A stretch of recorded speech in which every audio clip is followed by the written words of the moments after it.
Late November, 1944. A muddy convoy road outside Chambly, France. Trucks and half-tracks stretch back past the bend, engines idling, drivers checking watches. The road is clear. The bridge is fixed. Nothing should be stopping this column. But it has stopped, because one woman in a black wool coat is standing in front of a barbed wire prisoner pen, refusing to move. She is not armed. She is not shouting. She is holding a boy's wool cap in both hands, staring through the wire at one specific German prisoner. This is what Patton did when a grieving mother stopped his army. She had been standing there since before sunrise. Nobody knew her name yet. Nobody knew why she had walked 2 miles down a frozen road to stand in front of a POW pen instead of a church or a grave. The guards just knew she would not move. Corporal Danny Vitale was the first one who tried. He was 22, a mechanic from Ohio before the army put a rifle in his hands, and he still kept a photo of his own mother folded inside his helmet liner. He walked up slow, the way you'd approach someone standing too close to a ledge, and he asked her, as politely as a man can ask in a language she didn't speak, to please step back from the wire. She didn't answer. She didn't blink. She just kept looking through the fence at one man. You have to understand how strange this looked. This wasn't a crowd. This wasn't a protest. This was one widow, alone, holding a child's cap, and an entire convoy behind her going nowhere. The lead trucks had been sitting since 6:30. Drivers had climbed down to stamp feeling back into their feet. Somewhere past the bend, a sergeant kept checking his watch and then checking it again, as if a different number might appear. The road itself wasn't the problem. It had been cleared 3 days earlier, mines lifted, a blown culvert patched enough to hold weight. There was nothing wrong with the ground under those tires. The only thing standing between 3rd Army and the next 12 miles of open road was one woman who would not step back from a fence. Vitale radioed it in as a civilian disturbance, the kind of thing that usually gets solved in 5 minutes with a translator and a firm hand. Lieutenant Owen Bradshaw showed up expecting exactly that. He was 26, fresh out of officer candidate school, the kind of officer who had never once had to tell a grieving civilian no and mean it. He tried firmness first. Then he tried the regulation about civilian contact with prisoners, read almost word for word off a card in his head. She looked at him the way you look at a man reciting rules to a house that's already on fire. Bradshaw called for an interpreter. Sergeant Paul Almont arrived 15 minutes later, a French-Canadian NCO, who had learned the hard way what occupation does to a small town, because his own village back home had lived through something close to it. He crouched near the wire, close enough to speak to her without shouting, and asked her name. "Marguerite Rocard," she said, "from Vionville." And then she said something that made Aumont go quiet before he translated it. To understand why she wouldn't move, you have to go back 3 days. A retreating German patrol had come through Vionville looking for anything that could still move on 4 legs. Trucks were gone. Fuel was gone. They were down to requisitioning horses, mules, anything that could pull a cart faster than a man could walk. The Rocard family had 1 horse left. It was the only thing standing between Marguerite and starvation once the front moved on. And her son Léon knew it. Léon was 16. He wasn't a soldier. He wasn't supposed to be brave that day.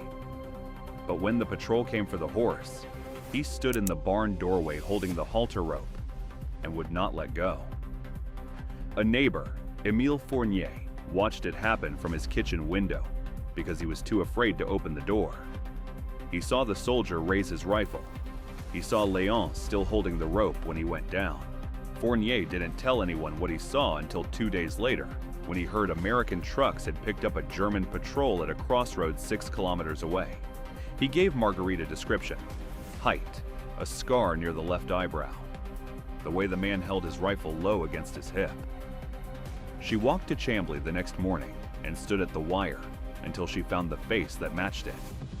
It took her almost 2 hours, scanning face after face through the wire, while guards watched her, and assumed she was simply looking for news of a missing relative. Then she stopped moving. She had found him. This is the part that changes everything. She wasn't a grieving mother wandering into the wrong place. She had tracked a specific man to a specific fence, based on a description from a witness who watched her son die protecting a horse. And now she was standing 40 feet from him with the entire Third Army trying to get past her. Bradshaw didn't know any of that yet when he reported it up the line. All he knew was the delay was now past 2 hours, and the convoy behind it was backing up toward the crossroads. He passed the problem to Major Elias Kirschner, the battalion intelligence officer, and Kirschner had his own reason to want this handled fast. The prisoner she was staring at wasn't just any German soldier. He had information on withdrawal routes east of the Moselle, the kind of thing that mattered if you wanted to keep pressure on a retreating army before it dug in for winter. Kirchner had 3 unread letters from his wife sitting in his coat pocket that he hadn't had time to open in a week. He did not have time for this either. His first instinct was simple: remove her by force. Get the road moving. He gave the order. 2 MPs started toward her, and for a moment it looked like the whole thing would end the way these things usually ended, with a civilian carried off by the arms, while a crowd watched and said nothing out loud. Aumont stopped him before it happened, not because he doubted the order was legal, because he understood what it would look like to every villager watching from the tree line and every GI standing in that convoy.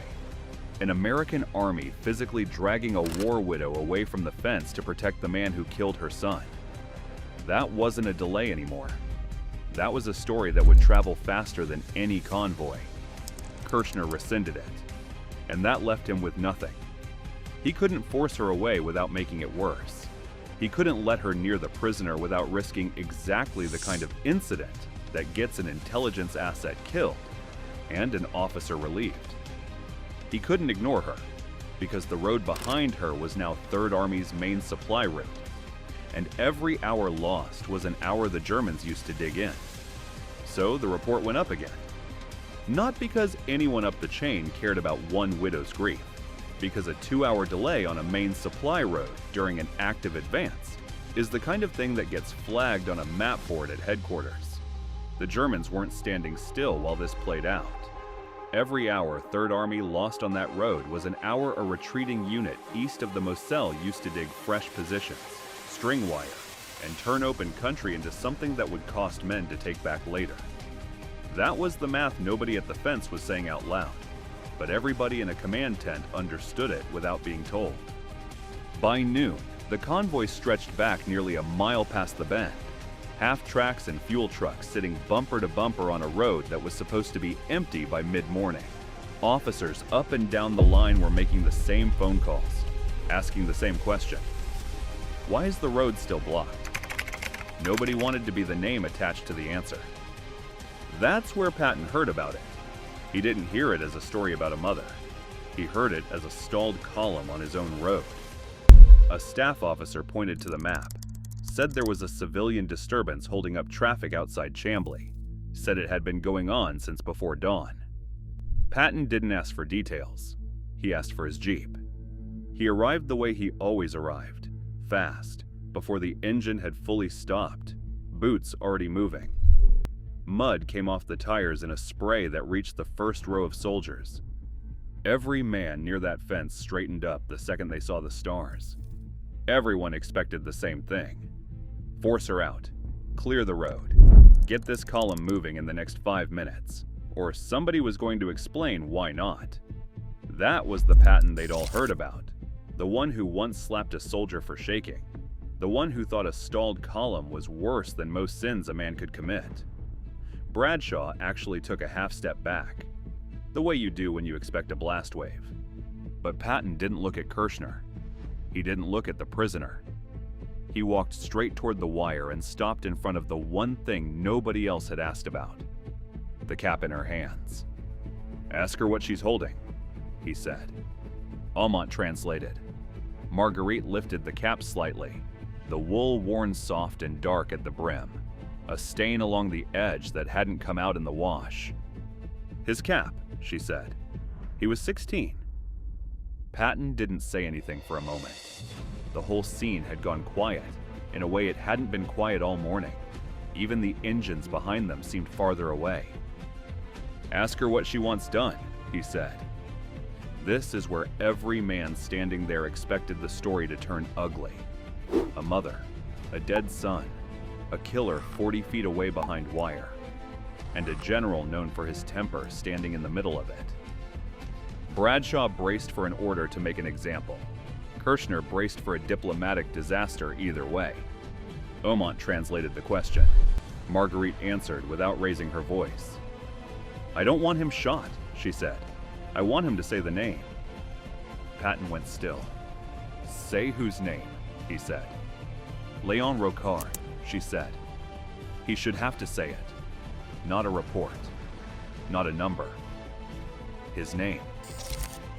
That's the twist nobody in that convoy saw coming, including the men standing 3 feet away.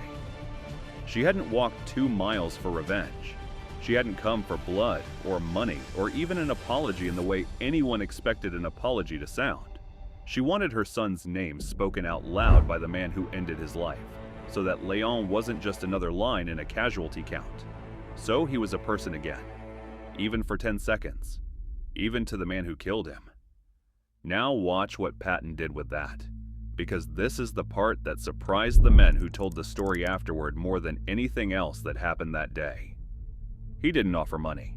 Money would have insulted her, and he seemed to understand that before anyone told him.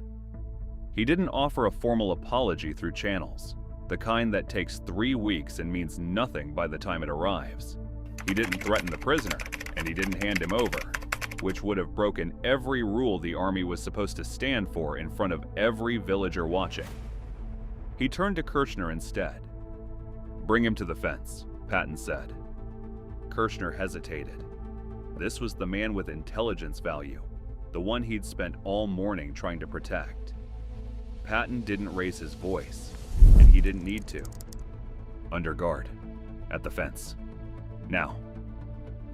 2 guards walked the prisoner across the mud to the wire, close enough that Marguerite could see the scar near his left eyebrow that matched the description Fournier had given her 3 days earlier. He was younger than she expected, maybe 19 or 20, and for a moment, that almost changed something in her face before it hardened again.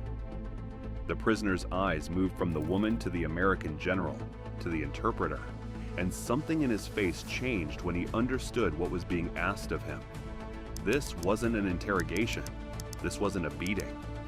It was worse, in a way he clearly hadn't prepared for, because there was no order to resist and no threat to stand against. Just a name, waiting to be said. "Tell him to say the name," Patton said. Almont translated. The prisoner didn't move at first. Then one of the guards said something low, and the prisoner's mouth opened. "Léon," he said. The pronunciation clumsy, foreign. Omont prompted him once, quietly, and he tried again. "Léon Rocard." Nobody clapped. Nobody cheered. There was no music in that moment, just mud and wire and cold air and a boy's name spoken once by the man who took his life. Marguerite didn't say anything back. She stepped away from the wire on her own, without anyone touching her, without anyone telling her to. Patton stood there a moment longer than anyone expected. That silence is the detail the men who were there remembered longest, longer than the mud, longer than the standoff itself. Not his temper, his quiet. He turned to Bradshaw. "Write it up, all of it, properly."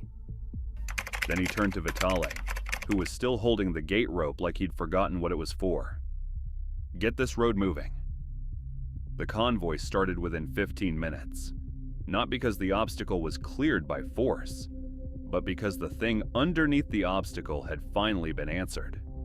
Trucks rolled forward past the wire, past the woman in the black coat walking back toward Vionville with the cap folded once and tucked inside her coat. The road that had been frozen since before sunrise by one woman's silence was moving again, because of what she was finally given, not what was taken from her. Kirshner got his prisoner back, untouched, ready for the interrogation he'd been protecting all morning. Nobody had been struck. Nobody had been shamed in front of a crowd. The Army's discipline held, and so did something else that mattered just as much, even if it never showed up in a supply report. As the story was later remembered by men who served in that sector, what stayed with them wasn't the delay, and it wasn't the danger to the intelligence asset, and it wasn't even the moment the prisoner said the name. It was watching a general known for demanding speed above almost everything else stand at a wire fence in the mud and give 15 minutes of his army's forward momentum to a woman he had never met, for a reason that had nothing to do with winning the war faster. Was that leadership, or was it something Patton simply couldn't walk past? Did he protect discipline that day, or bend it just enough to keep it meaningful? Would another commander have cleared that road at gunpoint and called it done in 5 minutes instead of 15? Nobody who was standing at that fence ever really agreed on the answer. They just agreed that the road was empty again, the engines were running, and somewhere down that frozen road toward Beyondville, a woman was walking home with her son's name finally spoken out loud, one more time, by someone who owed it to him.